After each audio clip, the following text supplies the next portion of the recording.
Hello, everyone, and welcome back to another episode of the 1 Point Safety Show with myself, Scott Hartley, and my illustrious co-host, Scouse Andy. How are you, mate? You all right? Yeah, I'm good, Paul. I'm good. Excited for this weekend, man, for sure. Yeah, absolutely, mate. Man? Absolutely. All good. Crap day at work, but that is what it is. It doesn't matter. It's always the rough before the smooth. I'm certainly looking forward to this weekend, mate. I cannot wait, and we'll talk through this as we go. But we start, as always, mate, with our sponsors. So we are Dunstable Town FC's Talk of the Town podcast sponsor this year. If you're into non-league football or you want to know a little bit more about them, go and have a look on YouTube. They are Talk of the Town podcast. We're also graciously sponsored by Oddballs. You can go across to myoddballs.com, have a look at their website, go and check out their socks, underpants, bobble hats. They've got all sorts on there. They've also stock our merch on there as well. 50% of all proceeds go to men's testicular cancer charities, so go and give them a check out. We're also amazingly sponsored by Fusion Therapeutics. They are fusiontherapeutics.co.uk. They provide expert MSK assessments and treatments with a focus on holistic care, dedicated to improve your well-being through tailored musculoskeletal health plans. The team offers specialist injection therapy and non-medical independent prescribing. So if you're in the Northwest, Manchester or the Cheshire area, please give the team a call on 01606 512 013, or you can book online and the team will be happy to advise you further on this affordable treatment solution. So we'll get into a bit of news, mate. There's very little news, obviously. Come on. The first bit of news is that pretty much we think that following Lance Newmark's interview for the vacant New York Jets GM job, we're pretty much certain, according to Schefter, that he is going to be the new GM of the New York Jets alongside new head coach Aaron Glenn. Disappointing to lose Lance, but obviously he's been an assistant GM with the Detroit Lions for God knows how many years. I think it was like 22 years or something, and he's been Adam Peters' like right-hand man for a year with us. So good luck to him if he does disappear out of the organisation. Best of luck. You can't not take a GM job, Scouse. Do you know what I mean? If it's offered to you, you've got to go where you've got to go, haven't you? Yeah, I mean, it's true. You know, as you said, Lance has been an assistant GM for such a long time. It's either going to be now or never for him, being honest. His stock's probably not going to be as high as it is right now. I'd say being the right-hand man of Peters and how well they've done this year with the draft building this season for us. So, yeah, man, I mean, it's understandable for him to go along, and especially that they've hired Aaron Glenn as well. You know, you got the Detroit connection there, haven't you? Yeah. They've known each other a long time. That'll probably work real smooth over there between those two. So as long as the owner doesn't get in the way, then they should do quite well, I think, under those two. I hope so. Yeah, I mean, look, best of luck to him. Do you know what I mean? And anyone who takes it's not a better job, but you know, it's a job higher up the food chain. You can't stand in people's way for promotion. So best of luck to Lance, and thanks for everything you've did with the franchise. We'll get into it then, mate. Divisional game, playoff game. Yeah, Commanders 45, Detroit Lions 31. Oh my God, Scouse. Normally it's the cardiac Commanders, but this time it just felt great. It felt right. We were up, 17 points with 4.5 minutes to go in the game. It wasn't one that you had to sweat so much. It was just like, wow, the end of the third, we were only 3 points ahead. And then coming out in the fourth quarter, you're like, what the hell's happened here? This is a ridiculous game, especially that second quarter. But my God, what a game. Unbelievable. First NFC Championship in 33 years. Never in my fandom have I ever seen this. I mean, wow. You know what I mean? What were your thoughts initially, mate? I mean, ultra shock. I mean, that's the word, I think. I think most of us, even the most optimistic type of fan, would say, really, we should lose this game. But we went in there, the underdogs by, I think we were 10-point dogs, weren't we? 7, I think, by the time it came through. But yeah, well, I think it was 9.5 when it first started, something like that. So, as in, like when we first found out we played each other, the initial kind of odds that came out, well, I'm sure we were plus 9.5 over here in the UK. Ooh. But yeah, man, I mean, that's what I'm saying. It was huge, man. I mean, I put us on to win that. No, another team let me down in that bracket, but I did us with the plus 10 because it's like, you're not beating us by more than 10. Like, this is going to be a tight game. I knew they had obviously power in their offense, and our defense has kind of we've lacked that turnover battle, and that's been the hot. That was the worry about could we keep up with them? As in, can we keep pulling up the points? But as you said, crazy second quarter, but I never felt that we were in major trouble. I really didn't. Agreed. I mean, even when they caught up with us, they hit us back quite quickly. Like we scored. Like what we were doing was kind of like long drives, trying to which is the right tactic. Longer drives, run the ball, short passing game, and to then take time off the clock. 5-6 minutes each time that you were going down there, and then we were getting 7, which you got to get 7 against these. You couldn't afford to go with 3s. So going for it in 4th down was a lot of bottle, but also a lot of trust in this team.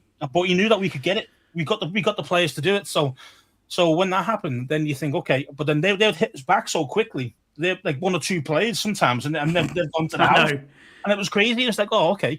But even when we were only 3 up, as you said, by the end of the 3rd, I was like, we still got this. We're not going to blow this. We're going to go down and score again, and we did. And on that first drive of the 4th, we went down and scored again. It just. I mean, the players, man, have just been coming up clutch. I mean, they really have kind of. I don't know how they've got so much better in the postseason, because we weren't that great against Dallas. The last game of the season. I know there was some. We didn't really need to win and blah blah blah. But it wasn't for Mariota. We would have lost that game. We weren't that good. Let's face it. But as soon as the playoffs hit, we've been really switched on and really impressed. Really impressed. Yeah, I completely agree with you, mate. It's one of them where I'm looking at that game thinking to myself, you're in an environment where it's really loud, you're on the road, you're against the number 1 seed. As you said, it was back and forth. But weirdly enough, when we went to our break the game down last week when we spoke about it, it was don't give up the explosive plays is what we said. We're all right if you take it between the 220s. We're good with everything in the middle. Doesn't really matter, but just don't give up them explosive plays. And I mean, Jahmyr Gibbs was absolutely killing us at times. I was like, wow. But they seem to go away from it.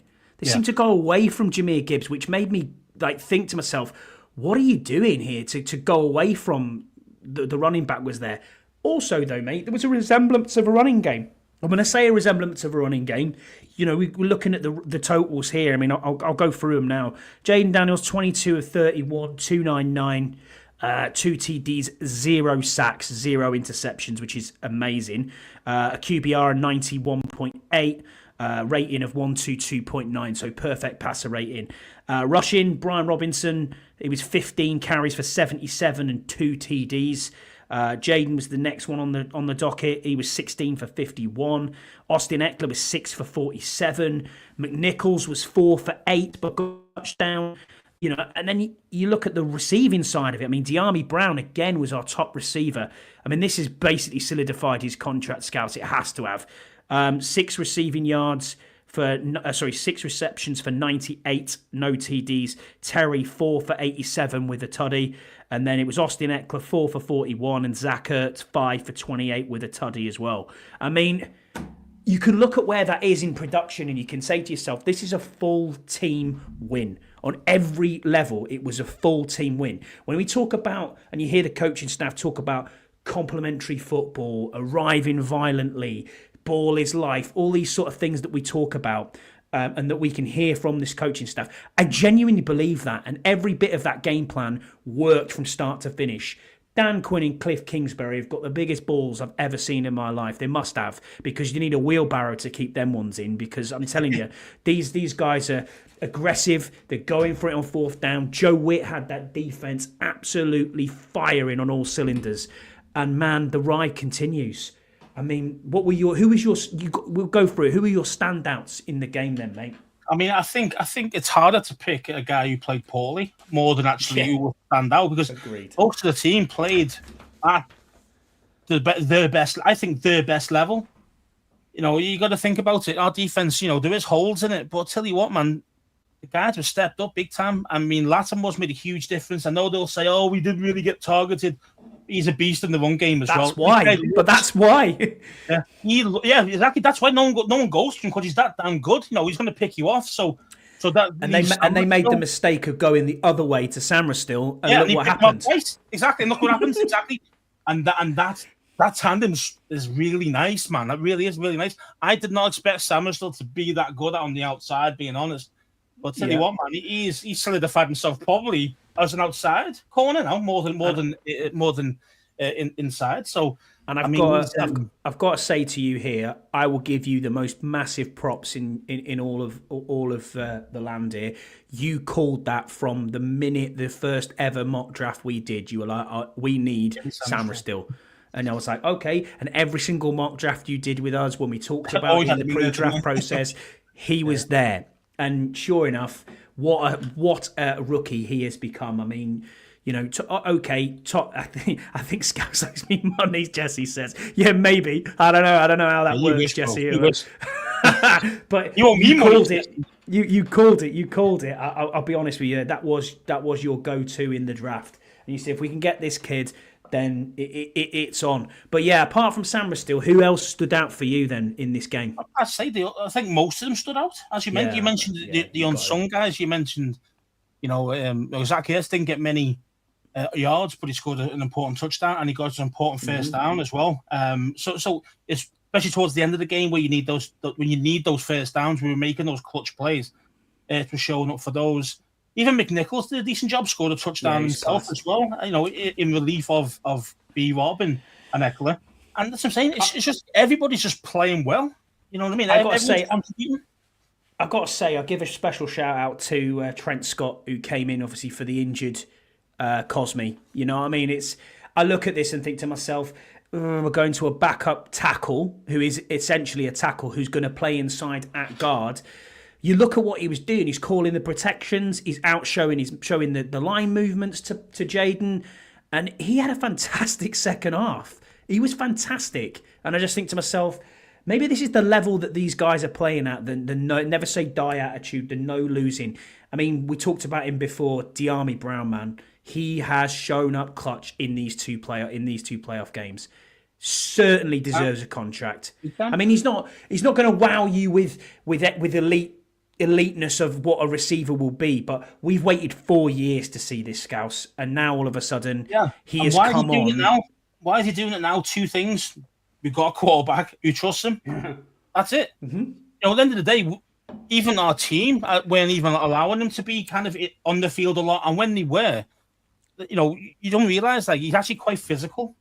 Everyone just thinks he's just a speedster that just runs deep, and that's all he can do. Actually, and he's physical. He had a big drop as well, and he came back from that drop and came up clutch with two massive catches. That one with the face, when he was this, mate, and he caught it. I mean, I was like, how the hell did? I mean, great throw, unbelievable throw, but it's just how do you even keep hold of it? I know it landed in your hands, but it's how do you even keep hold of that when two guys are on your back? Tom Chong, to answer your question, mate, yes, they are interested in it. I go into work now, and it's weird. I'm in an office of probably 40 people. My company has just over 16,500 employees.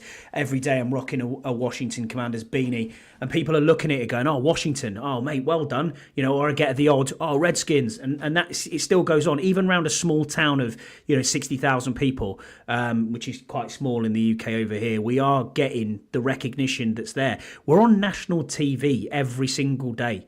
You know what I mean? On Sky Sports, it's popping across the ticker. It's telling people what's going on. Even my dad, who has absolutely zero idea about the NFL, he understands I love it, and he understands the concept of the game. Even he's texting me saying, hey man, if you give Jaden 4 minutes on the clock, he's going to fucking kill you. And I'm like, how do you know this?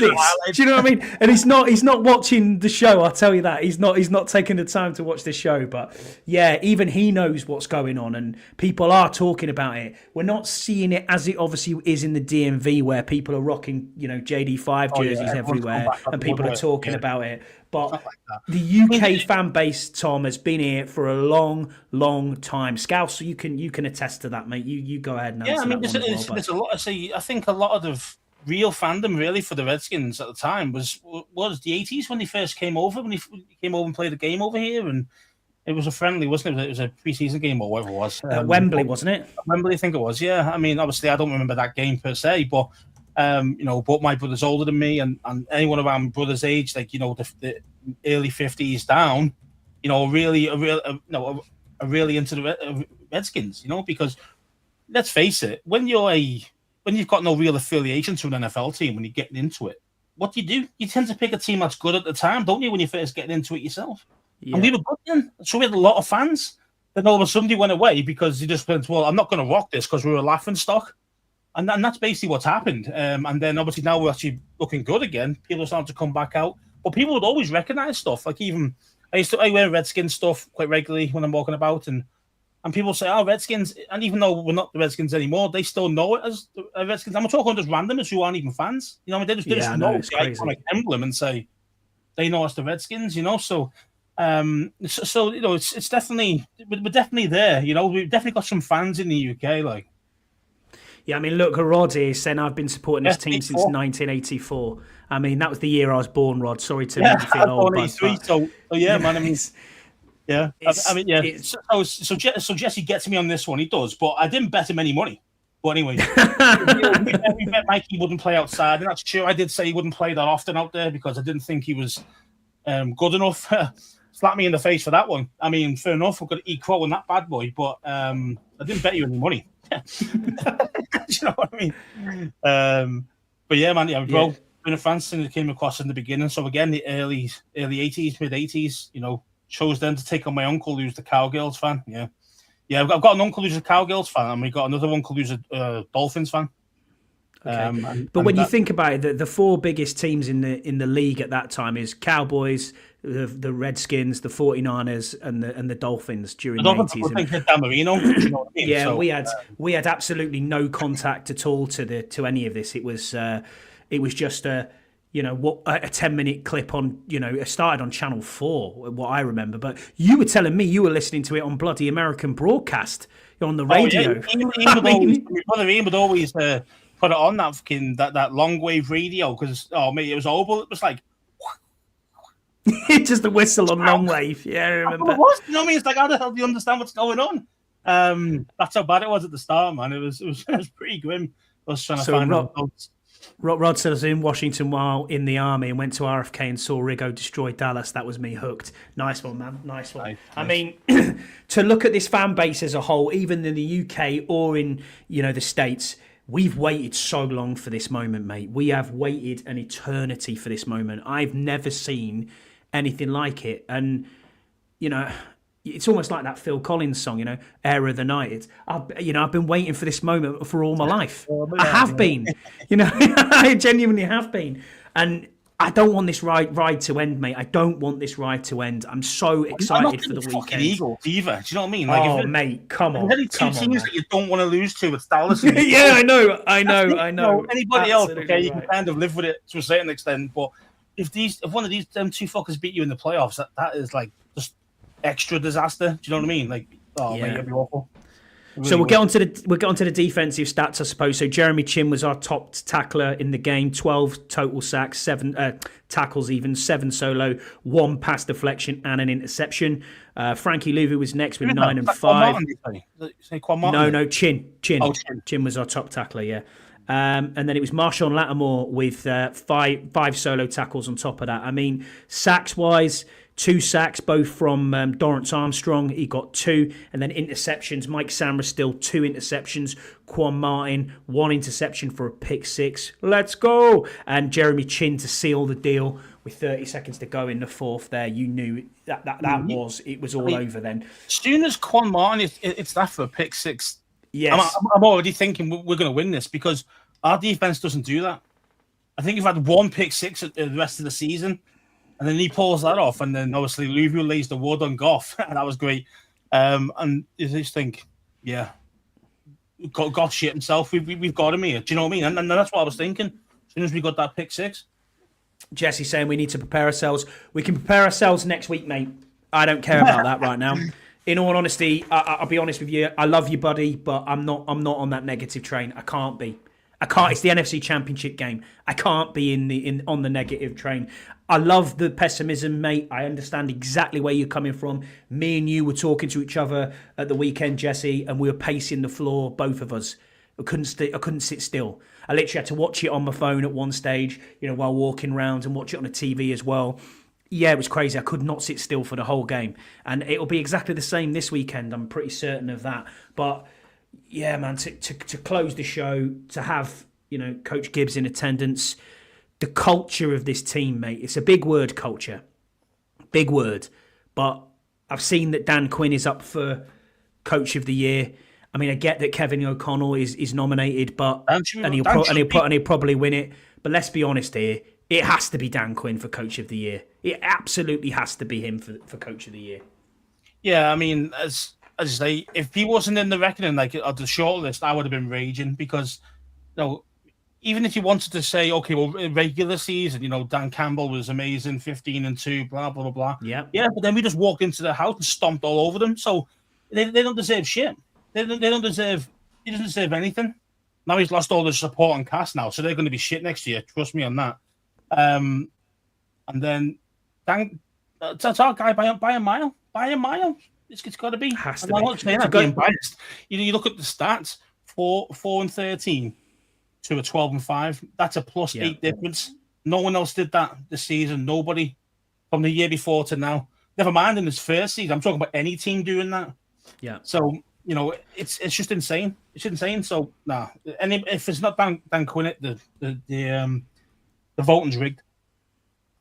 Maybe. Well, we'll get into preview then, mate. Preview of the game for the championship against the Lions. It's t-shirt and hats day. This is what it's about. A chance to get all the glory of going to the big dance. Looking at their stats then, so in the regular season, Jalen Hurts had 2,903 yards. Obviously was out injured for a while. Saquon Barkley, 2,005 yards. Why they took him out of that final game, I'll never understand. A.J. Brown, 1,079 yards. Top tackler was Zach Bourne with 151 tackles.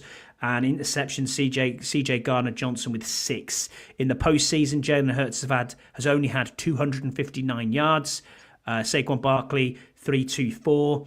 Receiving yards, Dallas Goedert, 104. Reed Blankenship's got 17 tackles, and Darius Slay has got an interception. But obviously, they have not played. They didn't play Did they play in the wild card game? Yeah, they did, didn't they? Play the Packers, I think. Yep. So, yeah. I mean, let's face it. Eagles have struggled both games. I'm looking at their stats here. So Hurts had 18 TDs and 5 interceptions and 31 sacks in the regular season. Saquon, 13 touchdowns and 2 fumbles.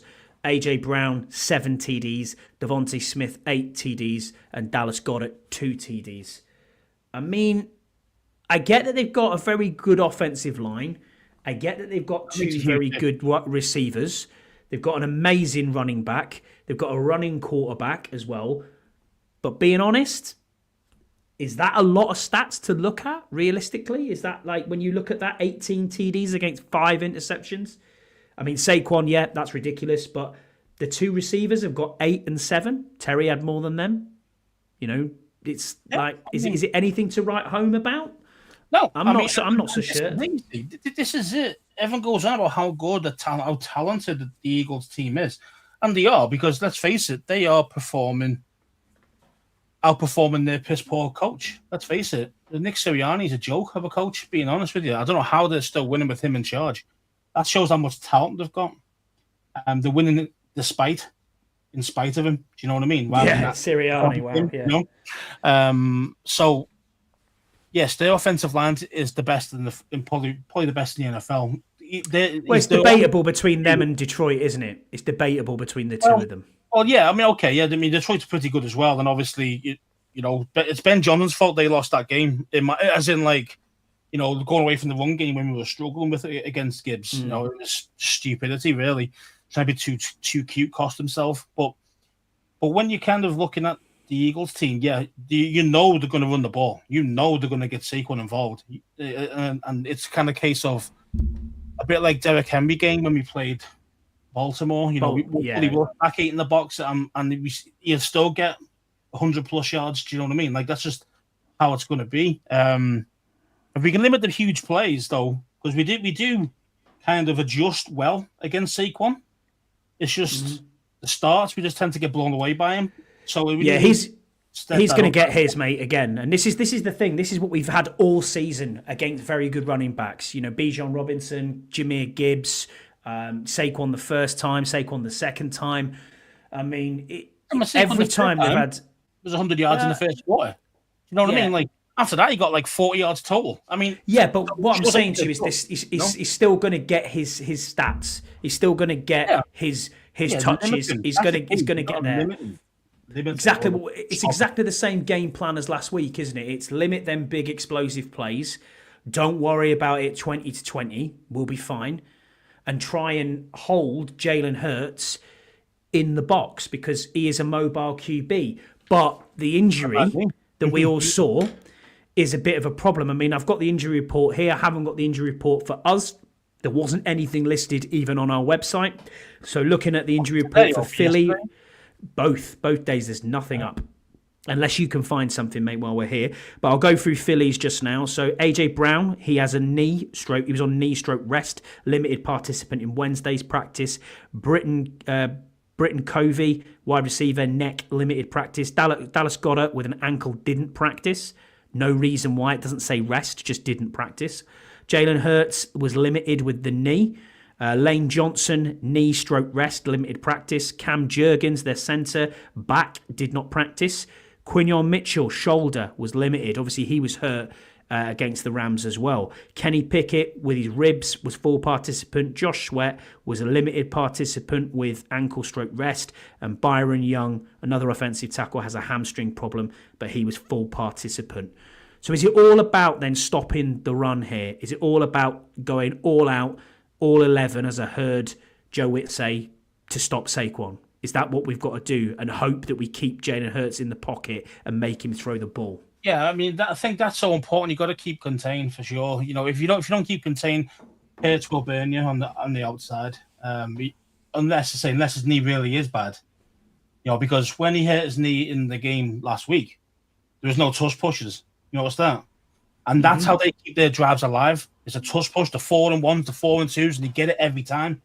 You know, and if Hurts can't do that because his knee's knackered, then that's going to help us out massively. It really is. So keep contained. Try and keep him in the pocket. Try and let him beat you with his arm, because we know deep down this guy's an average passer at best. He's average. That's what you mentioned the stats before. Okay, 5 interceptions. Yeah, that's not bad. But 18 touchdowns. 18. That's not great. But he's got 12 with his feet. So that's tush pushes. Yeah, because tush pushes, and then the 5-yarder, in the red zone because of his legs. You know, that shows that he's not a great quarterback, as in throwing the ball passer. Yeah, everything else he's got everything else. He just hasn't got that. I don't think it's that accurate. I think if you can get in his face, he will make mistakes, just like Goff. You get in his face, he will make mistakes. And we've got to capitalize like we did last week. When we do get a chance to intercept, we do intercept. You know, we don't drop the ball, things like that. Those things will make the biggest differences more than anything else. Yeah, completely agree. I mean, going back to that question there from... Before you go, I got the injury report for yesterday, not today, though. Oh, okay. Good stuff. So I got something. Do you want me to say it, or...? Yeah, go ahead, mate. Yeah. You bring it up. Okay, so all of these did not participate. So there's a few, okay? Cosme, obviously, Ertz, Ferrell, Fowler, Payne, Wagner, all them did not participate. Now, some were rest, some were injuries. Okay, and Wagner was the ankle. No, he got injured last drive, didn't he? Yeah, he did. Not in this game. It was the previous game, wasn't it? Against Tampa. Against Tampa, yeah. Baptiste and Zacchaeus were limited. Shoulder for Baptiste, hip for Zacchaeus, and these other guys were all full. So Bates, Biadish, Coleman, Hampton, Louvu, Nichols, and Stinnett. They were all full. So there's only a couple of rest ones and a couple of banged up, nicked up guys like Payne with his finger and stuff like that. So, but I think we'll be trending okay. I think we'll be fine. I think those guys will play. So, besides, I think so too. So Tom Chong here says the fact that Philly changed their practice schedule says a lot. Hurts was limited in today's practice as well. Means he only has one full day of practice if he does tomorrow. Yeah, exactly, man. We've just got into that there about Hurts and how you got to keep him in the pocket because he can burn you on the outside. Very similar to Jaden Daniels. Doesn't have as much speed, but I do think he's got a little bit more strength. To his game, he can more power in his legs. He's a stronger quarterback in that respect. But yes, he can burn you for pace. I mean, we saw it against the Rams where he ran a touchdown in. So that is an option for him to use. So we've just got to contain, as you said, Scouse. I mean, the element of surprise is what we have in the back end. And for me, one of the unsung heroes and players of the season so far has been Quan Martin, man. He is come on tremendously. And it wasn't just about that pick 6 last week. The guy's been on fire for about 6 weeks now. You know, if you think about where we're going to be with this, and I mean, I don't know if you saw this, I know it's just social media, but did you see DJ Reed's tweets? You know, he was on. He was going. Oh, he was going. DJ Reed, obviously, cornerback at the Jets. He's going. Oh, Terry, go on, Terry. Oh, this kid's legit. Yeah. You know, this kid's for real. And it was like Jaden Daniels. All of it was Commanders related. And then at the same time, and I noticed this, and a few others did until he took it off. But I got screenshots and stuff. He was so pissed that we didn't trade for him at the trade deadline. You know, he's sitting there with a tears emoji saying like, oh, I can't believe they went elsewhere. And obviously we signed Lattimore, but he's a free agent, mate, in the 2025 season and in this offseason. That's the reason why we didn't trade for him. And look at what you've got, you know, potentially there. I mean, imagine a backfield now where you go, okay, our safeties are Chin and Martin, then you've got Samra still on the outside, DJ Reed in the slot, and Marshawn Lattimore. Woo-hoo! That's a no-fly zone and a half. I mean, if you're going to try and play one of those guys in the slot, I mean, or you could have them as a really nice rotation, keeping them fresh. Exactly. I think that's smart, especially with Lattimore with his hamstring problems. You know, it'd be really, really useful to not limit snaps, but you know, share the load a little bit between all three. You know, if you had DJ Reed, you would play him on the outside, being honest with you. And yeah, you could put Sambastra back in the middle, or you might even leave him outside. He's played that well. I mean, you know, he still says it himself. He's best in the slot, but it's still, we'll see how that goes. But that'll be a nice upgrade, as in just depth back there, just in case of injuries as well. Because I'd say the guy's a starter, man. The guy's quality, so it's nice Scott. I saw that too. He does like the new hire of Glenn. I did see that too. So you never know, but he is a free agent, so I think it's something we will explore. But I'm pretty certain we'll get to that, mate, a couple of weeks down the line. But this game, man, on Sunday, I'm so glad it's the earlier game already. That's a help. You know, 8 p.m. for us. It's just, I've never felt like this before, obviously following this team, and you haven't either, I'm pretty certain, to get to this stage of the tournament. But when you punch your ticket, mate, I said it before, when you punch your ticket, you ride the train, and if you can get there, you can get there. It's hats and t-shirts after this game, mate. And when you've got a guy like Jaden Daniels, a guy you can truly believe in, it gives you hope. You've got a chance. You've got a chance. It doesn't matter if the team scores 40. You've still got a chance. Do you know what I mean? Because this guy can put points on the board. No matter who's his receivers. We've seen the receivers he's got. Imagine if he had some more big upgrades. Imagine some nice upgrades like a T. Higgins and maybe a tight end who could actually go to the house. Or someone like that. I mean, imagine that. Imagine what Jaden be like then. Be crazy. So, because you've got someone like him at quarterback, you're always in the game no matter who you're playing now. Even if you think, okay, the other team a better team, man for man, they're enough. Jaden's the ultimate equalizer. He really is. Yeah, did you listen to Bram Weinstein talking with Kime about Jaden obviously having the VR headset on 1.75 speed? He watches it at 1.75 speed. Yeah, and he's on it. He's on it at least 2 hours every single day, which obviously he doesn't speak about. Now, it's becoming more and more common now in the realms of the talking heads around the NFL. People talking about, oh yeah, he uses this, he uses that, and it's probably going to become a staple, you know, going forward in other quarterbacks that are coming in. But this kid's different, man, and he's not a rookie anymore. I mean, yes, we're in the postseason, so he is technically still a rookie, but in my mind, he's not. He just gives you everything he gives you everything that you need to move forward with this team. It's everything you've ever hoped for from a quarterback. I genuinely think we found the answer, Scouse, and fingers crossed. You know, he'll be here for, you know, years to come. 10 years plus is where I'm looking at, mate. That's the hope, man. That's the hope that he wants to stay here when his contract's up. Because I'm sure there'll be a lot of teams after him. I'm sure we wouldn't even let it even get that close to him contract running out. We'll be like probably doing it maybe if he still 3 produces. years.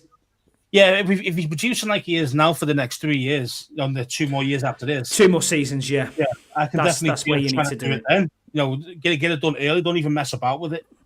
Well, funnily enough, I was talking to one of the guys who works with me who's a massive Packers fan, and he was talking about Jaden, and he was just like, "Man, when do you do the contract? Because it's going to cost you 70 mil." And I was like, "Yeah," and then we talked about it, and we were saying going through quarterback lists of, who's been paid, who hasn't been paid, and you've got. Dak's out there on 60 mil, which is ridiculous. Well done, Jerry. And then you've got a bunch of quarterbacks. That's why. Bunch of quarterbacks on between 55 and 50 mil, probably in and around 5 or 6 of them. Your Joe Burrows, Trevor Lawrence's, Lamar Jackson's, Patrick Mahomes's of the world, Josh Allen the same. I don't know, out of the QBs that we've got in the league, who's going to reset the market, because right now I don't think any of their time is going to run out before we probably realistically come to Jaden Daniels. I mean, Herbert's been paid, so I don't know how long Mahomes' contract is. What's left? 10 years. 10 years. Oh, okay. Allen's CJ Stroud. Good shout, Scott. Well done, mate. Thank you. Yeah, I apologise. There's one. CJ Stroud. CJ's going to be interesting as well if he keeps. Okay. He's been hit and miss this year, but he did enough to get the playoffs. You know what I mean? So again, poor division though. Sorry, Karen, but poor division. But you're right. That's the one, CJ Stroud. So he will probably reset the market, maybe 60-ish. But I honestly think we're going to be paying 70 plus mil. For I think it's easy 70 mil. Might even be more at that point. But the good thing is though about it is that even if you do it after 3 years, he's still got 5 years left on he's got 5 years on his first deal. So, because he'll have 4 years, then you always get his first rounder, you always take the the 5th-year option. You always do the 5th-year option. So to include all that, because you'll be including like his last season as a rookie. Yeah, absolutely. And then the 5th-year option, and then the extension. The extension, right? yeah. So you're not technically paying it for another 2 years, are you? Yeah, exactly. So what you would do is you might front load it a little bit, maybe give him a nice bonus, so ease it off towards the cap. Yeah. So we might do that in a couple of years. I think that'd be the smart play of doing it. Because at the end of the day. Even that is his 4th year of a normal deal. It's about pick number 2 is about 20 mil, 25 mil. Yeah, thereabouts. Yeah. So something like that. So again, and then obviously the 5th-year option for a quarterback will probably be around 45. It's 45. It's 40 right now. Yeah, it's 40 now. I think it was that high. I thought it was 35 at the moment. But okay, so you might be looking at 45 mil for the 5th-year option maybe. But either way, if he plays anything like this his next couple of years, he's going to be worth it because, he can do more with less. He's proven it this year. He's proven it with cheap receivers. So, and cheap tight end. These guys aren't on big wages. Only Terry is. Everybody else is not really on big wages on the offense, really. So, correct. I mean, if as long as he can keep doing that and still play at that level, then he'd be worth a 70 mil, and it shouldn't harm us too much. No, especially when you look at the cap space over the next 2 years. You've got 110 mil this year, potentially even more when you look at what the league goes up, probably about 10, 15 mil every year. So we could potentially have about 120 mil going into next year. We probably won't have much rollover from this year. And then the year after, we're projected to have just over 90. So, I mean, that's 2 years where you can build this team with whatever you really want to build this team with. And I trust Adam Peters. I trust Dan Quinn. I trust what we can do, and we can. Yeah, I know we can pump the brakes. We can discuss contracts in a few years. Well, why don't we? I know what you're saying, Scott. I get that, mate. But we've got to talk about something, bro. I understand it, but let's talk a bit more. Well, when you say you finally got your pipes unfrozen, I'm thinking I need to have a word with your. Is that your literal pipes, or I need to have a word with your missus, Jesse? Because that's just. I don't know. I don't know, man. I don't know. Snow, isn't it? Yeah. Yeah, man. I don't know. Rod saying, 1990 on was a good season, but this one is given what has gone before and where we are now. This is the greatest season ever. Completely agree with you, Rod, man. It's a wild ride, and no one believed Canada Mike. Shout out to Canada Mike, who I'm sure is listening in Buffalo. Or Toronto even. Buffalo, Toronto area. He knows what I mean. So he'll be listening out there. He said 12 wins, and sure enough, 12 wins it was. I've got to give you props for that, my man. But no, shout out to Canada Mike. What a ledge. It's just it's madness. It's madness. We do have a game to discuss. What are the keys to victory for here then, Scouse? What do we need to do to make sure we come out of this with a win? I think it's a similar game plan to what we had last week. It really is. It's a very similar game. You've got. The difference is this time is that if Hurts is healthy with his knee, then he can run. Where Goff is not really a runner. He's not that mobile. So he'll take a lot more sacks than Jalen will. All right. So you got to think about it again. It's got to be the same stuff, man. It's got to be keep contained, make him beat you with his passing rather than his legs. Try to limit Saquon best you can. You're not going to completely stop him, but if you can limit him to 100, 120 max. Maybe one TD, then that's okay. That's a good performance from the defense. AJ Brown, he's going to get locked down by Lattimore. I think it's just the game over, and Samuel's going to take care of Smith. I mean, I think those guys are going to be locked up. I really do. And then the only issue is there is Goddard because he might show up a bit more if we take away his receivers. So Igbenogany is going to have to be on form to be able to take on the matchup of Goddard. So, but yeah, man. And on offense, we've got to keep playing what we're doing, man. Let Jaden ball. Don't hold back. Keep staying aggressive. Hit it on fourth downs if you have to. Keep going for it. We don't want to see Tressway play. Really, let's face it. We keep him on the bench there, and just keep going. Really. So I do think Jaden Daniels has done him a massive favour there. I mean, he gets the jersey number, and in return, Tress basically gets to sit the season out. That's pretty cool. I've made your job much easier, Tress. I like that. Well, we've got a couple of questions on a point that we really need to touch on here. One is from Cam McDonald. He is at FK Commanders Fans, also the host of the Friday Night Football Pod. So if you want to go and watch a little bit on Scottish football, go and give them a follow and a like and subscribe. Top guy over there. They've got a really great show over, and they talk all sorts of soccer, football. If you're over in the States, soccer. And we've also got a question from Rod, who's in our chat. Both of them very similar. So Cam says, who would you replace Cosme with? Stick with Trent Scott or move Wiley inside and play Lucas at right tackle? Or what about Brandon Coleman at right guard and Lucas at left tackle? Rod also laboured that point and said, so what an amazing season this is so far, but what do we do now Sam Cosme is out, given the threat posed by Philly? Do we stick with Trent Scott, who did well in Detroit, or would Dieter be a better option at guard, or does Chris Paul come in? What are your thoughts?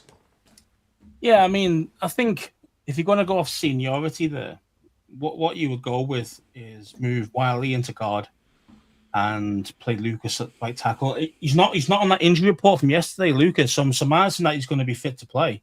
Yeah. So that would probably be what I would do, even though Scott did have a great game. Or if you really wanted to, you could even trial with Scott and see how he does against Biadish and him up against Carter, because you're going to have to double team him. That's a problem, man. A no-brainer. So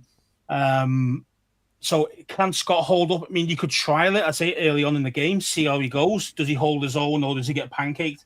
If he gets pancaked, then you can swap it over, because you could obviously prepare for this right now. Do you know what I mean? As Wiley moving into guard. Though he's not played it all season, but I'm sure. But Wiley's had a lot of snaps at right guard anyway, which is a good thing. In his career, but what I do like of the fact is that basically, irrespective of what we've got there, I mean, I know Sam Cosme was initially a right tackle, and we moved him to right guard, but you're basically getting two right tackles again. So if you move Wiley inside, that's a right tackle going in at guard. If you stick with Scott, it's a right tackle going in at right guard. yeah, you're right. You've got to double team Jalen Carter as best you possibly can because this guy is a game wrecker.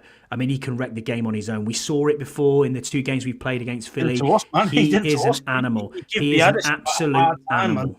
So it's going to be a real problem, man. But I think that they stick with. I think they stick with Trent Scott. I'm not too sure. I mean, I listened to DQ yesterday, as Rod's pointed out here in his press conference, and basically he was thanking Scott for what he did, which maybe sounded like they were potentially moving someone else inside.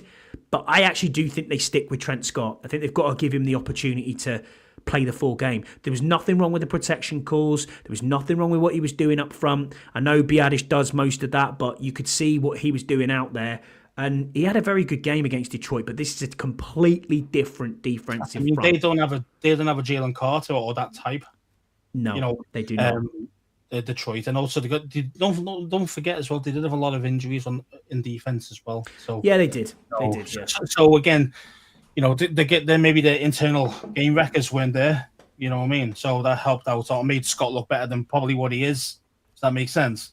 So yeah, it does. Kind of like thinking, well, okay, if you're taking on a game record like Carter, you're thinking, okay, then maybe you do have to pick your best 5. You know what I mean? And play on the line, and that would mean moving Wiley in and having Lucas on the right side. Lucas has played guard a couple of times, and he's shocking. So you got to keep him at tackle. Lucas plays tackle. You know what I mean? He's too big anyway, really, to play bloody guard. He's massive. Yeah, he's massive. You couldn't put Lucas at guard. Jaden to do what he needs to do. So for me, it's kind of like, for me, if it was my team, I'd be moving Wiley in and playing Lucas right tackle. Yeah, so Deluxe, so Tony Shivers, shout out to Tony, top man, thanks for being here with us, mate, we appreciate you. He said, win the time of possession and keep AJ Brown reading his stupid pop-up book on the sidelines. Absolutely right, absolutely right. If you haven't seen John Taman's little skit of AJ Brown on the side from the Bleeding Burgundy pod, shout out to those guys over there. Go and watch the Bleeding Burgundy podcast. John will put it up for you again. Brilliant, absolutely brilliant skit what he did there. Deluxe, he says, to start the game you disrupt as little as possible, replace right guard only, and if you have a plan to change it up, if it's not working. Yeah, exactly, pretty much what you just said there, Scouts. You bang on with what you're saying. You could leave it with Scott being there, and then if he's shocking, then get him out. Oh, I get it, wrong one. Taking on water, Jesse's water. That's just talking about Jesse's water problem with his well. Yeah, nice one. I mean, if you look, you'll probably find someone stuck in that well, most likely. Like the ring, like that. Don't, man. Yeah. I always knew Jesse lived in the film Wrong Turn. I always said that's where his house is. The hills have eyes. Yeah, maybe. How well where he gets his water from? Damn. Love it, man. Love it. It's not a dam, Scouse. It's a well. Damn. I got you, man. I got you. But yeah, anything else that you think we've got to do to try and win this game? Is it about perfect football again? Because unfortunately, yeah, it's going to have to be complementary. Yeah. It's going to have to be, we've all got to step up again. We can't afford no big time drops. I mean, look what Mark Andrews did to Baltimore, ruin the playoff hopes there by just a good player having some bad drops. We can't afford that in this game. We can't afford that. We need our guys to step up with the big plays. The receivers have got to catch the ball when the ball's there. You can't afford to drop it in the playoffs. It's magnified by 1.5. Every time you drop something, it's massive, more than normal regular season game. So, yeah, man, we just got to play the perfect game. It's easy enough, isn't it?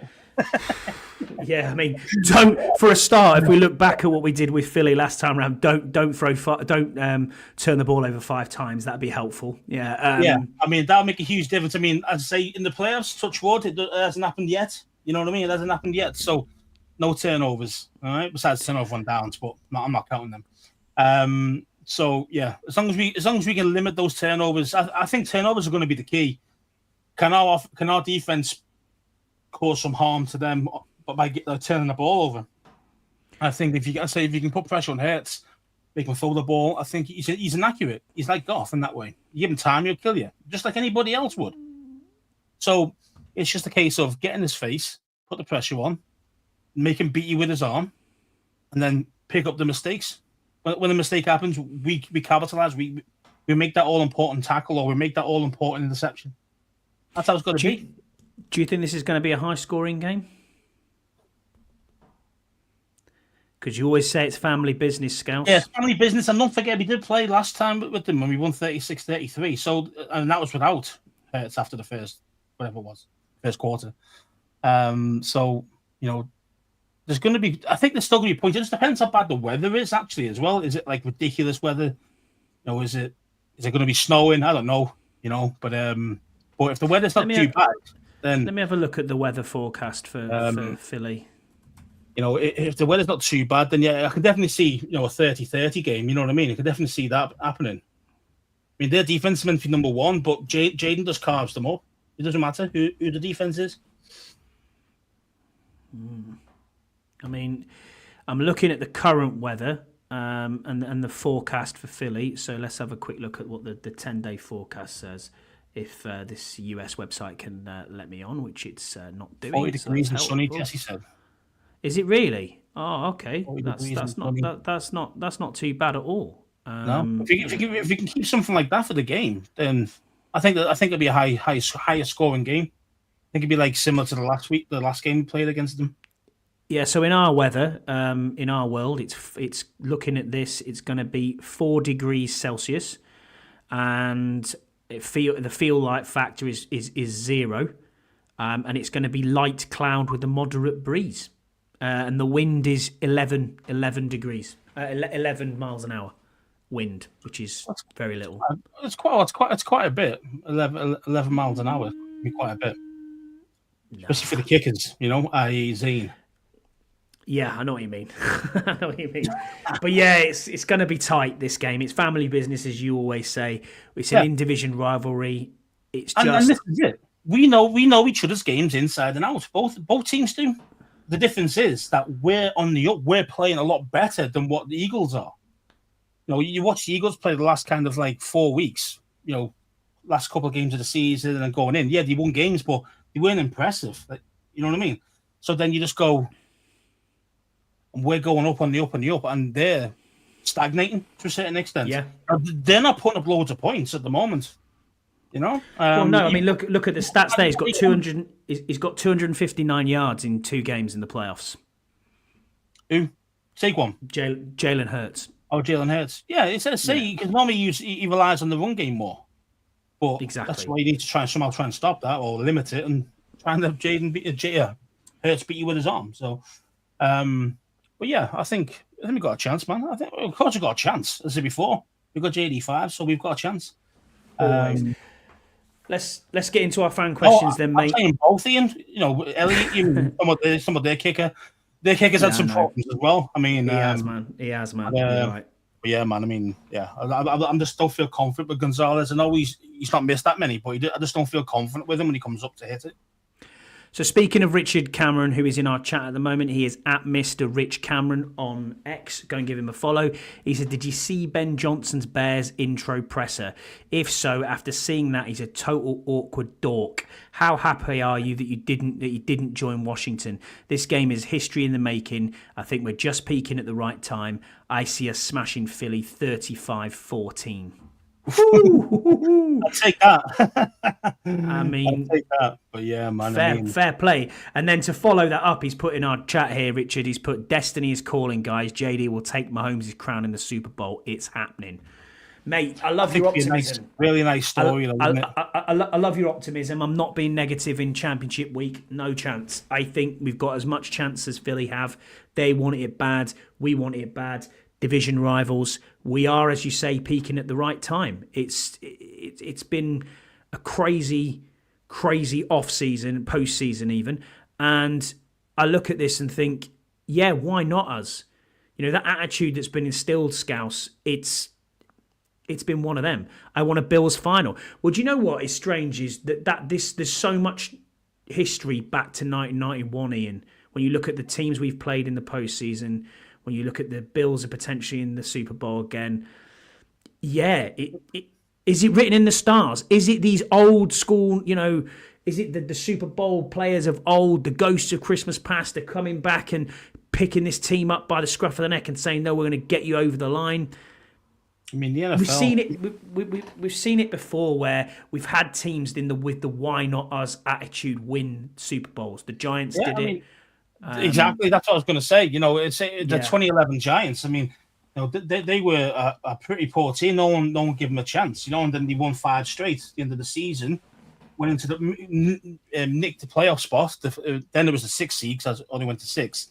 And then they ended up going to the Super Bowl, beat everybody, and then they played the unbeaten Pats in the final and beat them too. So, these things happen. If you get hot at the right time, which we have, and we're looking better each game, which is even more important because you think, what hell, it's a good game against Tampa, but then played even better against the number 1 seed away. So no wonder they should be scared of us. The Eagles should be scared of us. I agree. Scott G, he's asked us a question. He said, if the UK group was to be in Philly, who would be most likely to get caught in a fan incident, and why is it Burrows? ? And why is it Burrows? Yeah, I mean, I'd probably say that. Do you think it would be Burrows? I would have thought it'd be me, because I'm always a bit fucking chirpy. Yeah, I know I'm quiet, but when I'm watching a game, fans get in front of me and piss me off. Yeah, look at that Giant. Look at that Giants fan, man. I ain't travelled 5,000 miles to stand in front of his fucking back and stare at his back. No, I ain't having that. Not in my stadium. You can get out of the way. So maybe I get in a bit of a row with a Philly fan. But why would you want to go to that absolute shithole cesspit anyway? That's what I don't understand. Highest ticket prices this year as well, Scouse. Ridiculous money that people are spending to get there. But mate, it's a dive. It takes a lot of balls to go there as a Washington fan because it isn't about like being scared of the team. It's more about being scared of how much of an idiot that most of the people are. That's the problem. It's kind of like that you are going to have to go in there and have your dukes up ready just in case. And you really do. It's craziness. So, and it shouldn't be like that. Yeah, I'm all for intimidation. I'm all for kind of making home field advantage count. But it shouldn't be, people getting knocked out in the stands. Yeah, that's not on. Is it? Outside. At the end of the day, it's a game. I mean, we love it, and for a lot of people, it is. It feels like life and death, even though it isn't. But I understand how some people could get riled up that much. But it's like, it's not. It's still entertainment and sport, and those type things. So we shouldn't be going in there, looking for fights. But if you're going in there, and especially if we win, we were there. You better come heat, packing heat, man. I mean. If you're over there, I mean that's craziness. But Burrows, he'd probably get it because he gives it a bit large as well, doesn't he? He comes out with some. He loves it, doesn't he? All that, which will piss a lot of fans off. So, but the thing is, it's like the Millwall away, isn't it? Of the NFL world, Philly. But to be honest with you, just keep quiet, mate, and just shout for your team when you need to. But it's like they're arsehole fans. Yeah, it's like, and that's why no one likes them because they are literally arseholes. I mean, I watched the interview, just like streamers going around saying that. What's the difference between a Philly fan and somebody else, and another team's fan? And this old fella goes, because we're arseholes. That was his actual saying. He said, because we're arseholes and we're proud of it. That's not very. This is the guys in his 50s, you know what I mean? And I think it's just one of them, man. It's like you expect it. You expect them to be scrotes, and that's all they are. So big ball bags. So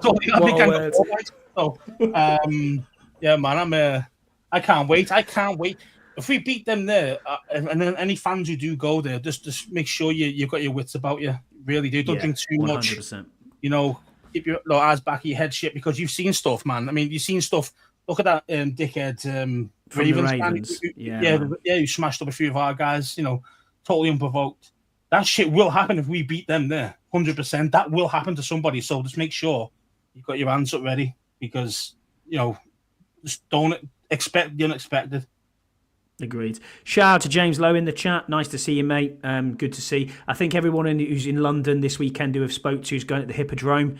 There is a all-night thing going on over there, so maybe that's worth checking it out, mate, just to see the game on over there.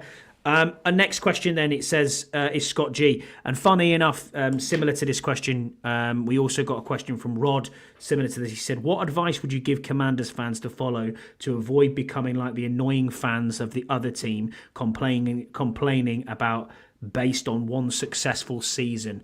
And then the same thing Rod was saying over here is just reading some absolute OTT nonsense at the minute about the Commanders. I know sports fan can be fickle, but what part of the 3-year plan don't they get to say that they're frauds? Oh my God, get realistic. I'm disappointed that they're at their cues, but yes, this is my team forever. Yeah, well, how do we stop people on social media being dickhead fans after one good season? It's a good question, isn't it? The problem is you can't.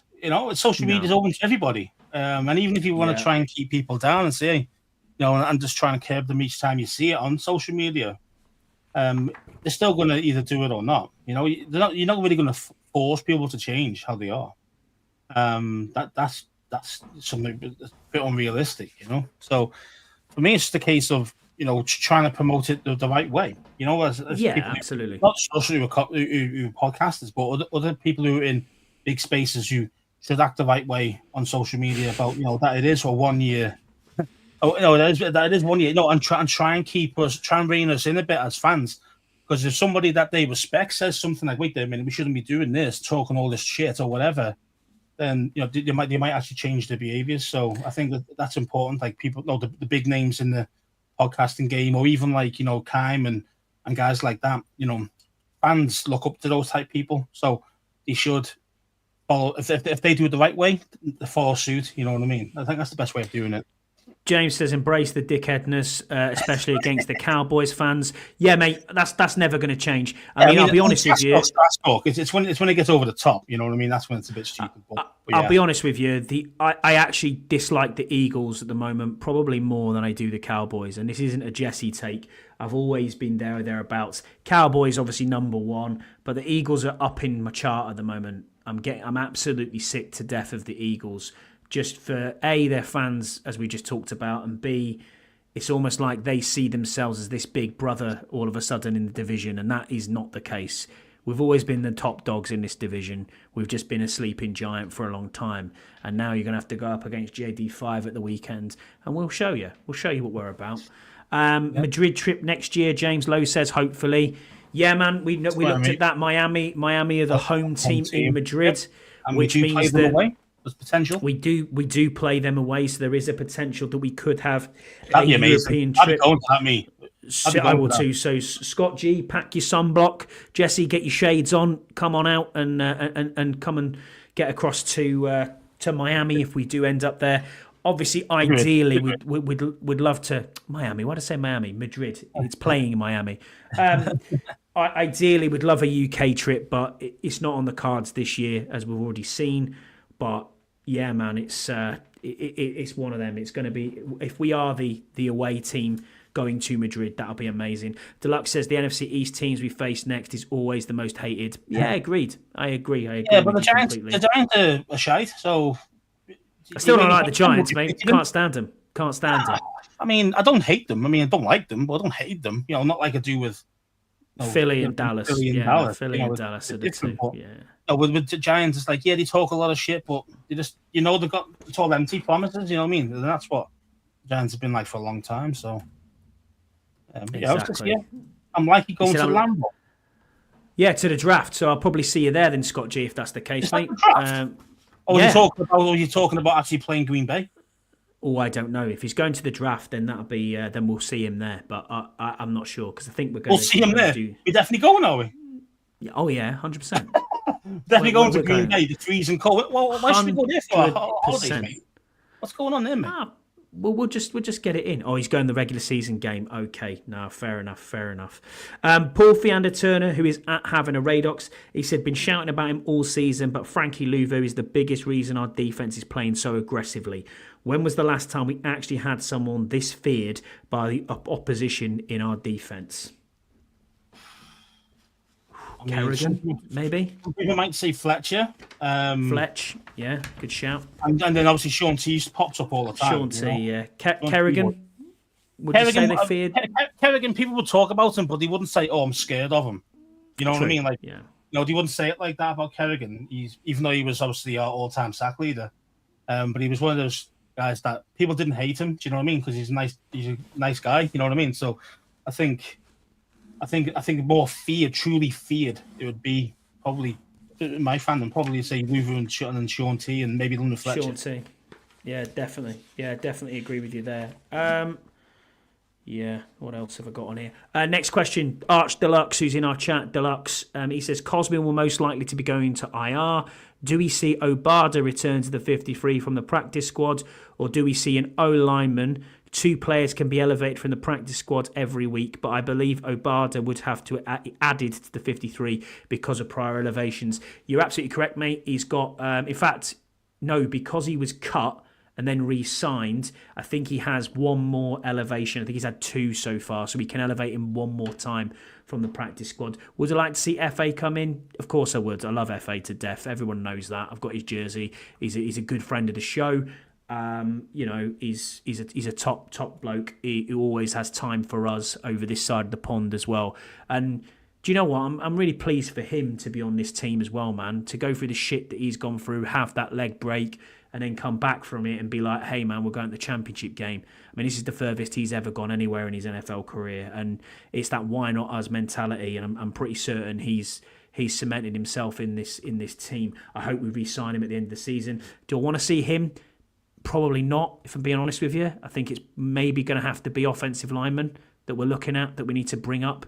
I think Chris Paul would come up. I think. Yeah, I was going to say, are you dressing Chris Paul? Yeah. Yeah, I think you would do. I think I say he's the guard. He's the kind of fringe guard, shall we call him? The fringe on the periphery of the team.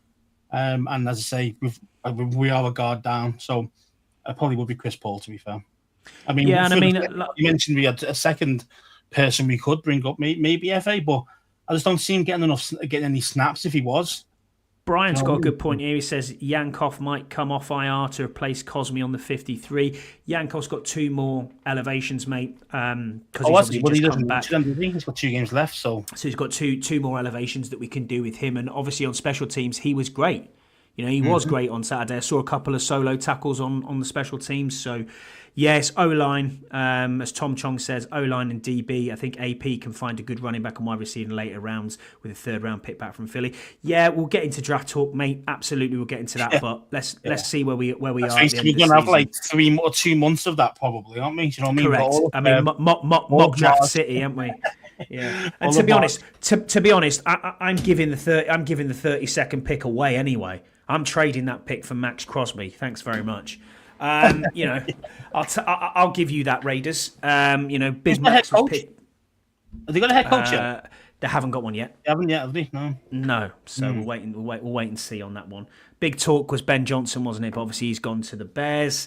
Who else has gone? Aaron Glenn's gone. I love that, haven't you? Aaron Glenn's gone to New York. It's Mike. Is it Vrabel's at the Patriots, which is understandable. Parsons, Ian says, I don't think Dallas are taking the 32nd pick for Parsons. No chance. Because I'm assuming we're going to win the Super Bowl. You know what I mean? But yeah, I don't know. Yankov's on the 53. He's activated last week. Oh, okay. I stand corrected then if that is the case. I don't know who we cut for that. But I didn't see that corresponding move. But we probably didn't need to cut anybody because we probably had a spare slot. Yeah, maybe. And if Cosme goes to IR, you've got a spare slot again, haven't you? So yeah. So he's definitely gone to IR. He's blown his ACL, so he's out. Yeah, he's out until, if you're lucky, the start of the season next year. I mean, that'll be the earliest you'll see him. It's probably your first game if you're lucky. So. Well, you were saying it's a 6 to 9 month injury, isn't it? I mean, It's always for a bigger guy, like the tackles. Yeah, I've personally done it before. So I've done my ACL, MCL, PCL, which is a nightmare. You blew your whole knee. I mean, that's Well, the only one I didn't do was the only one I didn't do was lateral collateral. But man, it's the rarest one to tear. So. It's the hardest one to tear, isn't it? You'll know, being in your background. But that was an 18-month for that one. And I mean, I was literally on 16 weeks of physical PT every day. You know what I mean? And it was still 18 months to get back to any sort of fitness. You know, after a year, I was at fitness where I could pass a military fitness test, but it took me another, 8 months to get back to kind of where I was with rugby. But actually, when I came back, I was stronger and I was actually better than what I was before the injury. So, you work on the rest of your body, don't you? Because that's what you do as well as you rehab. You work on the rest of your body and you get stronger overall, not just your knee. So yeah. So it is a long injury. So do you think we see? I think we don't see Sam Cosme till probably maybe October next year. Yeah, realistically, yeah. I think I say if you're lucky, you'll see him first game of the season.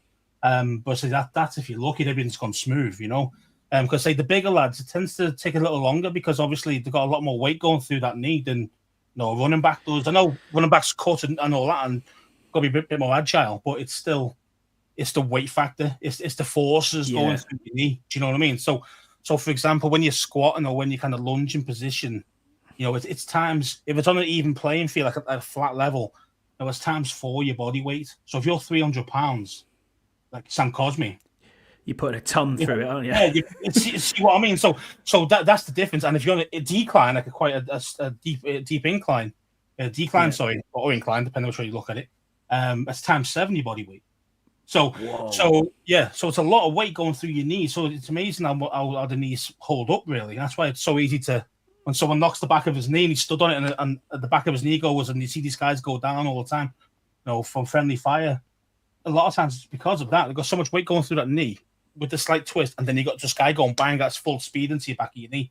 And that's why these guys blow ACLs all the time, I mean, the other thing we don't know is what type of tear it is, and when no one's going to tell us that, they've just said it's an ACL. So is it a full tear, a partial tear? Has it got meniscus stuff in there as well?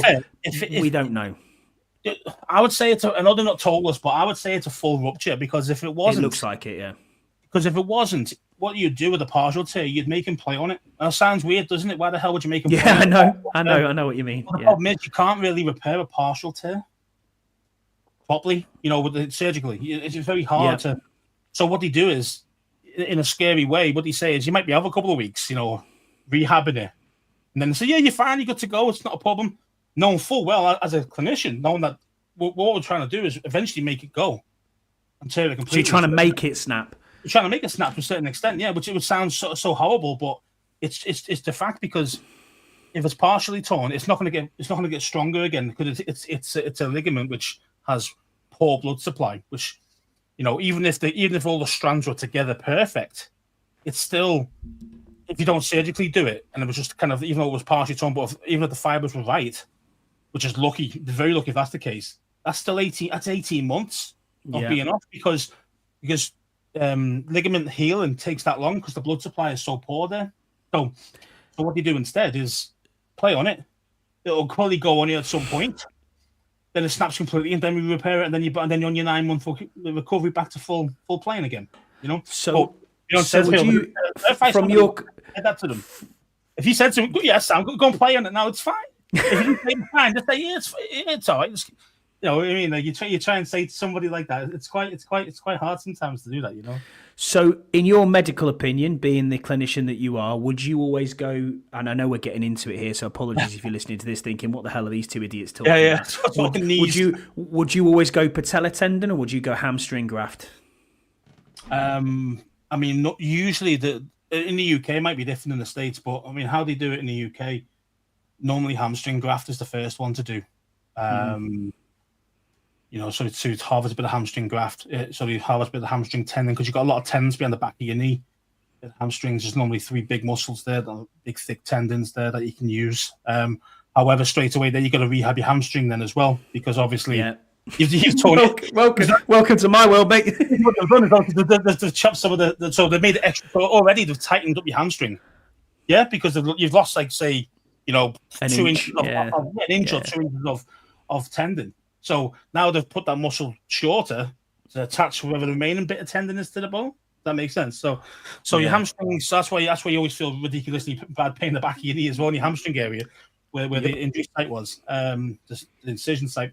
But yeah, man. I mean, that's always the way to go. Like when you think about RG knee, for example, when he blew his knee twice. You know what I mean? So he's done it twice in the same knee. Now the problem is then he didn't have a real hamstring tendon to take. So patella tendon. So he take a patella tendon from his other good knee. See what I mean? So that's the reason why. He's never the same again. You know. So that's the Chase Young injury, though, isn't it? They took hamstring from his good knee. But also Chase Young though ruptures patella tendon as well at the same time. Whoa.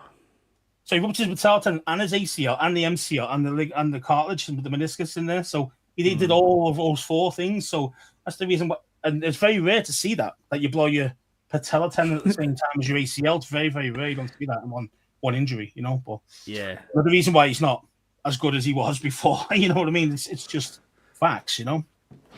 Yeah, I didn't know that. I forgot about that, Deluxe, as well. He says Reeves player had a partial tear last year. Yeah, and he was only out for how long? That's a ticking time bomb, isn't it? Yeah, he was out for a few weeks, and then he played, didn't he? So, and that's what they do with these ones, you know. It's just something that you just can't. A surgeon wouldn't go in there to repair a partial torn ACL, PCL, anything like that. Even if you're an athlete, he wouldn't do it because he'd be like, it'll just go because you've already damaged the kind of original structure. Let's say you lost 50% of the bands. Well, okay, I'll tie up the last 50%, so it kind of looks all right.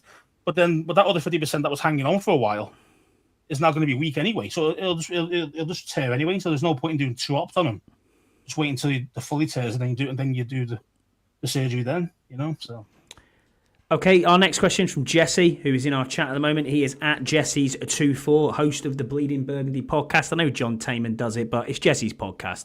So go ahead and watch them. You'll also see my dulcet tones on there, as well as Max Taman and John Taman, who are very funny. Max brings us back down to earth with actual knowledge of X's and O's. And he's the statistician of the show. Jesse's just the negative Nancy who just swears a lot, and John's just a ranting old man, which is great. So head across there. Also on a Sunday we do the post game mashup with Scouse here and Andy Burrows from the Bunker. So pop across and give them a follow. It's the at Bleeding Burgundy podcast and at Jesse's24. He says who is it more important to stop from having a big game, Barkley or Jalen Carter? He says the over-under of Barkley rush yards only is plus 130.5.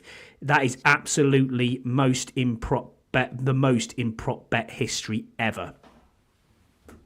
Yeah, man. I mean, it's because of what we're seeing throughout the season. Saquon's turning it up. They've got a great offensive line who create massive holes for him. And then you've got our defense that has been torn up by Saquon twice this season. He's at 150 yards per game. So why wouldn't he be at 130? To see what I mean? So I mean, I kind of get it. It's the highest for bets. I mean, you know, would you still? You probably still. I would still go with the over. Over 130. I'd still go for the 130. Oh, jeez. Yeah, I mean, how many did Jahmyr Gibbs? What did Jahmyr Gibbs get last week? Jahmyr got 100. He got 100. He got 105, and Jameson Williams got 61. So combined, that's the over. Yeah, straight away. So and they're not going to do too much of Gainwell. You're not going to see too much of him. Let's face it. So it's going to be Saquon all the way. So that's only on 15. So that's Jameson Williams got 61 on one carry because that was the run. Yeah, David Montgomery got 28 yards off 7 carries. So yeah, I knew he wasn't going to do much. Montgomery, because he's still struggling with MCL problems. So that is the 130 that hits that 130 mark between them off what's that off? So that's.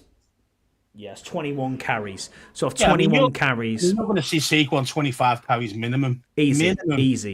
Anyway, they go. I don't even think they would go away from Saquon, even if they were 2 scores down. Whereas I don't think they will either. I don't think they will. Ben Johnson especially the reason why this is so high as a bet, Jesse, I believe it's because they know that Hurts is not going to be as mobile as he normally is.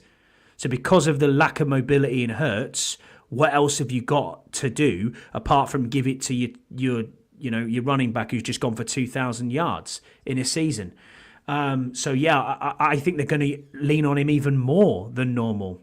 Their game plan must be to look at this and say, well, Washington are terrible against the run, so what we'll do is we'll just chuck it to Saquon and let him run up the middle and go for it. And I think that's what we're going to see. We might even see 35 carries out of Saquon in this game. Yeah, I mean, anything's plausible for him because it's even if they were 2 scores down to us, say we hit them with a couple of early touchdowns, they're still going to run Saquon. They're still going to give him that this carries, just 20 to 30 carries. You're going to see it, and I say especially if Hurts can't run, it's going to be even bigger.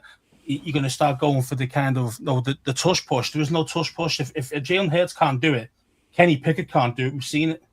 They didn't even try it with Kenny Pickett, so that tells you that. That's a key. That's a key. If he can't do the tush push, that's going to make a big difference to them sustaining drives because they have to go 4-1 with Saquon, and there's always a chance that your defender can get in the way. Where the tush push is virtually impossible to stop. So, so I'm really, really hoping that Hurts' knee is not 100%. I know he probably isn't, but I mean that he can't do the tush push, that he doesn't run, and he can still run well. You know what I mean? I want him to be a bit more limited. That'll make a huge difference if we don't have that tush push to deal with. I'll tell you that. So is it bigger to stop Barkley or to stop Carter? I mean, I'm probably going to say Barkley, only because Carter's a beast and he's very disruptive. But you've got a smart quarterback behind under center for us. He's really smart. He knows what he's seeing, especially pressure up the middle. You can get outside quickly. He knows when to run, when to throw it away. He's smart with the ball. So he'll see Carter coming quite quickly, if that makes sense. If he gets through. So for me, it's more important to stop Saquon. Plus, look at the blitzes that he's faced in the playoffs against Tampa Bay, who blitzed all the time. Detroit blitzed more than they've blitzed in any other game this season against Jaden Daniels, and he came out of it with smiling. I can see Philly though doing that a lot though, and not just. Blitz. I think they're good to get 4. They'll get 4 to bring 4 for the pressure. Definitely. Zach Bourne, their linebacker's been amazing this season, and he does come down to blitz at times as well. Like right down the middle. You see that quite a bit because obviously Carter's being double teamed. So you'll see, obviously, there's always going to be a bit of a gap there right in the middle of the O-line because you're going to see Biadish and the right guard coming together like this. So there's going to be a gap there a little bit, So, and that's when you see those guys who Fangio is very smart of how he dials up his blitzes, and a lot of it will go through the middle where the space that Carter's making. Does that make sense? So you'll get a lot of Zach Bourne coming into his face as well. So you need to. So he needs to be on his game, but as I say, I think because he's so quick at processing, he's that smart with the ball. Yes, there'll be a problem, but I don't think they'll be stopping Jaden flat. That won't happen at all. So, it's going to be. We'll be fine. I agree. We'll be fine. So Jesse's second question, then he says, name a player not named Jaden or Terry that needs to have the game of their life. Has it got to be offense? Because you mentioned two. No, it doesn't matter. It just says not named Jaden or Terry. So who needs to have the game of their life? John Allen. Oh, good shout. John Allen. I mean, I think a lot of times you'll see Saquon run up the middle. You'll see their old line's no joke. They will create spaces. So our guys have got to get off that blocker and get in the way. Get in those lanes, and so we need a huge game from John Allen, and obviously Payne and Newton as well in the middle there. But yeah, I'm looking for a captain's performance that makes sense from John Allen. Yeah, I know what you mean. I'm going to go the other side of the ball. I'm going to go with Andrew Wiley. I think Wiley has to have an amazing game. He has to have the game of his life. We haven't seen it here. We've seen Turnstile Wiley, as you call him, but we have seen Wiley at times have very good games towards the start of the season. We had to give him his props, but he needs to show that championship player that he has been for Kansas City. And if he is going in at right guard, as some of us think he may be, we need to see what he is all about in that position. I mean, maybe the pressure's slightly off more if he's going in at right guard rather than finding himself on an island trying to block a defensive end, But yeah, I think Andrew Weiler needs to have a huge game for us going up. Last question then for us, mate. Yam Starch. Yam Sensei on X, he says, more important to winning this game, defense stepping up or offense continuing to roll? You can't say both, and also why? I mean, it depends how you want to play it with the old adage of defense wins championships. Yeah. So I mean, you could see. I'm gonna go with the defense. I'm gonna go with the defense. We know what the offense is about, but they are the number one defense for a reason. So in the NFL, so they could easily stop us multiple times. Quite a few 3-and-outs, for example. Our defense has got to be on it because Saquon's going to be on the game. He's going to be on his game. Goldie's going to be on his game. So these are things that the defense needs to be the biggest stepper upper, shall I call it? Yeah, I agree with you, mate. I think defense needs to step up massively this game. I think it did last week. I think it needs to continue on the upward trajectory as they are. I think we need to see massive performance out of this back end team. We need to see Lattimore step up and show us exactly what he's all about. He did last week. He was violent in the tackle, as you said. He was down in the box, hitting people, which is what you want to see, as well as being on the outside, even though he wasn't targeted. This guy's not scared of a tackle, mate. He is happy to lay the wood. That's rare from a corner. Most corners don't want that, dog. They really don't. They don't want to see a running back coming towards them. Like, fuck that. I don't really want to get involved. He does. He looks for it. He looks for contact. That's why he's different, And I think, I think you will see him sometimes up against Saquon. You might see him down the sideline there, and I think to limit their offense, because we know what this offense is about. We know that this offensive line is going to struggle at times. But you just mentioned it before there in a previous question to say, well, because JD5's there, we know he can get away with it. He can run out the pocket. He knows he's smart. He knows what he's going up against the blitz. We know we're a bit of a patchwork with the offense. So choosing the defense to answer the question from Yam, the reason I'm going with this is purely and simply because we have to limit what they do, whether that's limiting Saquon Barkley, locking down AJ Brown, which is really difficult to do. Then you've got Devonta Smith on the other side. You've got an amazing tight end in Goddard. I mean, this is a talented team that we're going up against. Let's not beat around the bush here. But if we can beat them in their own backyard, I just think, like Rich Cameron said before, destiny's on our side, mate. And I don't want this train to end. And I'm honest with you. I think we're going to absolutely fucking destroy this team. I don't think they're ready. I don't. Dallas, so you don't say shit like that, man. I can't help myself. You're going to smoke out and we lost. Yeah. I know. All right. I'll go. I don't want to weigh back on it. Oh, shit. I've said it now. Fucking hell. Right. I'm sorry. We lose now. I'm blaming you, bro. Okay. No, it's not. I've got no output over this side of the pond to what they're doing over there, mate. So we've just got to roll with it and hope for the best. It is one of them. Okay, mate. We'll finish off then. Prediction. Are you going to do a prediction for us this week, or are you just going to say no? Yeah, I'm going to do prediction. Go on then. Prediction. Lay it out from your scouts. Pain. I knew you'd go there. Scouts is sizzle, baby. Yeah. I'm gonna say, you know what? We're gonna win it. We're gonna win this game. We're gonna win it 33-30. Great. That's a great shout. You think we're putting up 33 points against this team? Hey, we did it last time. I know.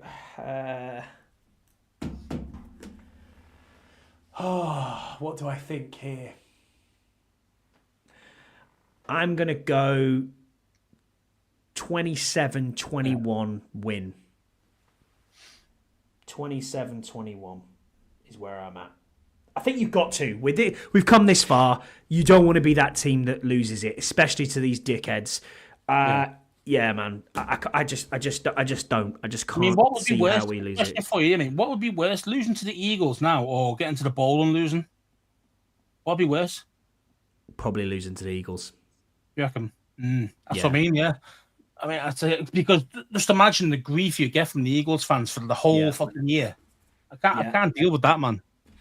You know? And let's be honest, it's we've seen what the schedule's like next year. It's gonna be tough next year as well. This is a one-off season, I think. That's why we're probably getting ahead of ourselves, as Scott G said. Let's not crown anyone yet, but it's gonna be difficult, man. It's going to be very, very difficult. Yeah, it's not easy to win in the NFL. So to be here, I say it's great to be here, but now you are here. It's still business. You've got to get there. You got to go all the way. Now you can't fuck around and get halfway. I mean, when you're 60 minutes away, mate, you can't do it now. We need to be 60-minute men. That's what it is. 60-minute men. That's what we need to be.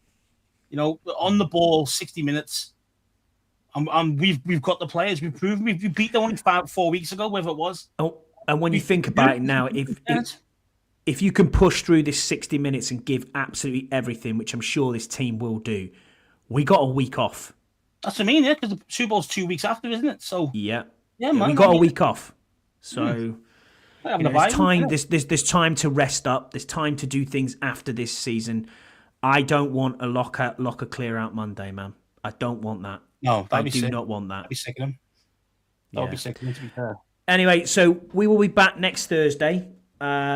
You can tell us about the shows that you're on, mate. I'm pretty certain that we'll be on Sunday, most likely, late on post match mashup with the Bleeding Burgundy, with the Bleeding Burgundy boys and with the Bunker lads. Yourself, Jesse, and Andy. Are you on the Bunker on next week? We should be. Yeah. I mean, it's still planned usually for the Monday. That normally Monday next week.